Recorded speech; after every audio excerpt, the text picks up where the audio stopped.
નમસ્કાર મિત્રો, સિવાય કન્સ્ટ્રક્શનમાં આપનું સ્વાગત છે। મિત્રો, આ વિડીયો એ લોકો માટે જે પોતાનું મકાન બનાવી રહ્યા છે અથવા તો મકાન બનાવવાનો પ્લાન કરી રહ્યા છે। તો અંદાજે કેટલો ખર્ચો થાય એ હું તમને જણાવવા માંગીશ। જો 100 વારનું પ્લોટ હોય એટલે કે 900 ફૂટ જગ્યા થાય, 900 સ્ક્વેર ફૂટ જગ્યા થાય।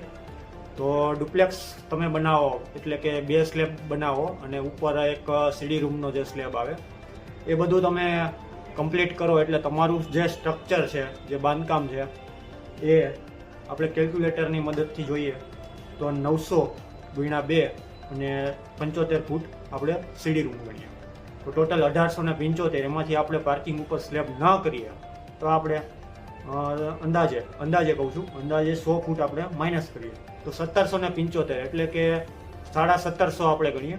1750 સ્ક્વેર ફૂટનું બાંધકામ થાય।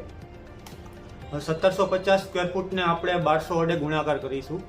1200 શું કામે? તો કે ભાઈ તમે તમારા મકાનનો જે બધો ખર્ચો છે એને સ્ક્વેર ફૂટ વડે ડિવાઈડ કરો એટલે અંદાજે 1100 થી 1200 રૂપિયાનો ખર્ચો થતો હોય છે।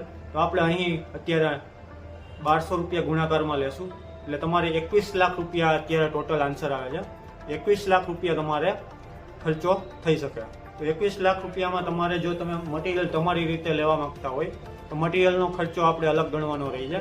અને લેબર કોન્ટ્રાક્ટરની વાત કરીએ તો લેબર કોન્ટ્રાક્ટર છે એ 300 થી લઈને 400 રૂપિયા સુધીના વચ્ચેના ભાવમાં કામ કરતા હોય છે। હવે તમારી ક્વોન્ટિટી કેટલી છે એના ઉપર બધો ડિપેન્ડ હોય છે। આ બધો પ્લાન કઈ રીતનો બનાવેલો છે એના ઉપર આ બધું ડિપેન્ડ કરે છે।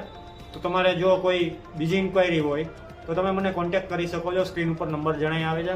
મળીએ આગલા વિડીયોમાં। તબિયત પાણીનું ધ્યાન રાખજો। જય હિન્દ, જય ભારત। Thank you.